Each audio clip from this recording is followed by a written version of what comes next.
Hello mga kamaster, welcome ulit sa ating channel. Meron tayong motherboard dito na ASRock B75M.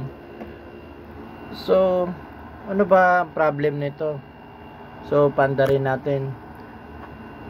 Yung problem nito mga kamaster, pag ito yung isaksak lang natin, ay magpa-power siya. Meron siyang power pag ito lang ang isaksak. Pero pag ikabit natin tong 4 pin doon dito sa may processor, nagso-short siya. Hindi siya magpa-power, so patayin natin.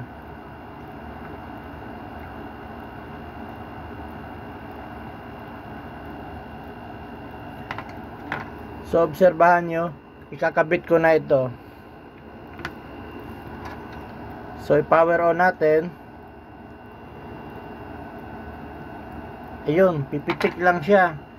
Yung may marinig kang parang pitik, tapos wala na. Yung power supply natin is magsi-safe mode man, nakaka-detect siya ng shorted sa motherboard. So tara mga kamaster, ayusin natin.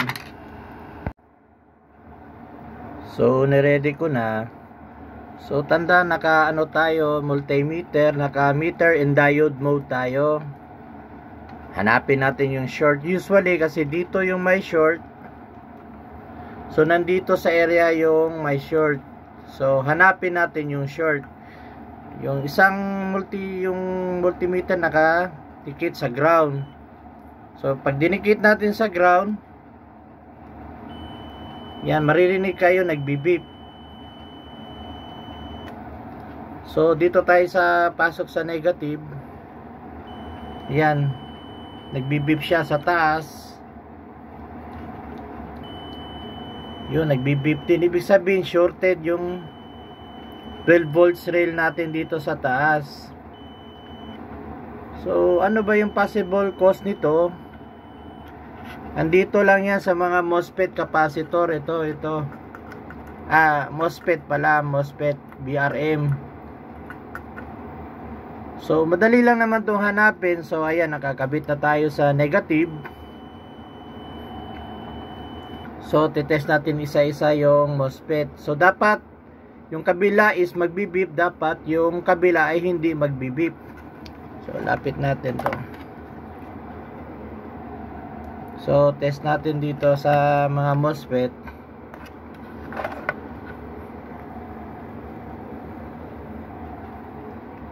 Dito sa kaliwa, pakinggan nyo na lang yung beep mga kamaster. Kung may mag-beep dyan na yun ang shorted. Dapat isa lang ang magbibip, sa kabilang paa dapat hindi. So test natin isa-isa. So wala tong beep dito sa kabila.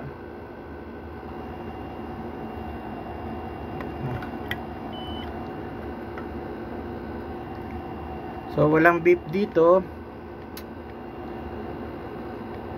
Dito ay walang beep, pero nagre-reading siya na 0. Dapat magbi-beep lang. So wala tong short. Akyat tayo dito sa kabila. So ayan, may reading siya, walang shorted. Dito wala din shorted. So, madali lang naman hanapin mga to. Yan, nag-beep sa kabila. Check natin. So hindi naman siya nag-beep. So akyat tayo sa taas. So dito tayo. May reading. Kabila. Okay, hindi siya shorted kasi yung kabila ay walang beep. Ito may beep. Ito wala. So akyat tayo dito sa pangatlo. Nag-beep yung kaliwa niya, tapos kanan. Ayun, nahuli din. Ito yung shorted. Mamarkahan natin. So check pa natin yung iba. Beep, tapos kabila. Wala.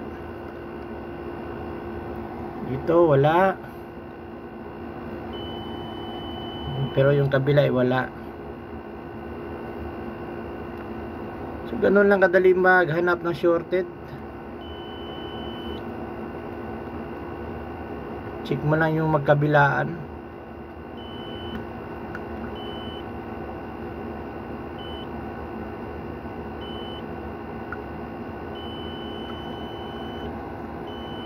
Ito, dalawa.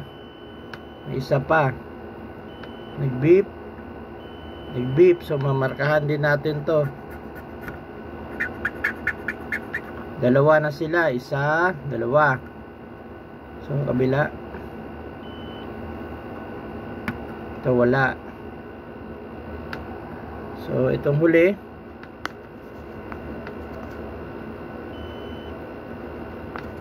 So ito lang dalawa. Palitan mo natin itong mga kamaster. So dito tayo kukuha ng pyesa sa donor board natin. Itong mga MOSFET. Yan, manguha tayo dyan. Lipat natin doon. Kasi ito walang short yung motherboard nito. So alam ko lahat ng MOSFET dito ay good. So palitan ko muna mga kamaster kasi walang tagahawak ng cellphone ko.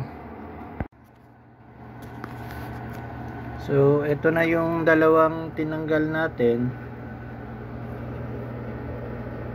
So check natin kung may shorted ba siya. So pasok natin to sa ilalim, may negative to, magbibip yan. So dapat sa taas, pag nilipat natin, hindi na yung magbibip kasi positive na to sa taas yung dalawa. So ayan, may reading na siya, hindi na siya nagsushort.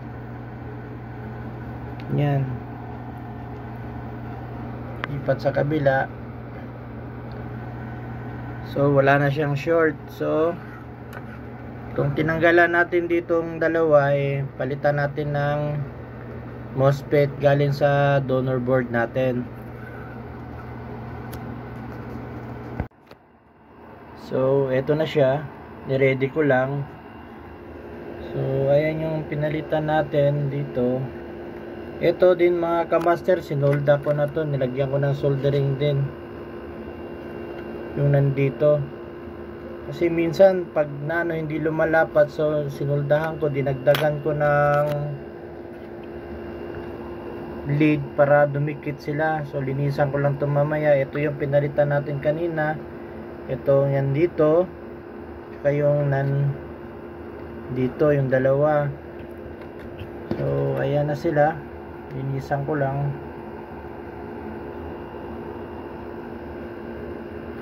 So niready ko lang mga kamaster. Check natin kung magsushort pa ba ito. So obserbahan nyo na lang yung fan ng supply natin.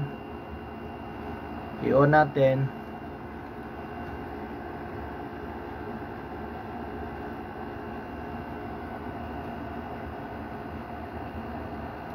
So ayan, nag-on tayo, hindi na siya nag-short. Tignan natin kung magdi-display. So ayun, gumana na siya mga kamaster. Diba, napakadali lang ayusin. Patanggal natin yung short. So pasok tayo sa BIOS. So yung model natin B75M. So ayan, B75M. So hanggang sa muli mga kamaster, huwag kalimutan mag-like and subscribe sa aking channel para sa mga susunod pa nating video.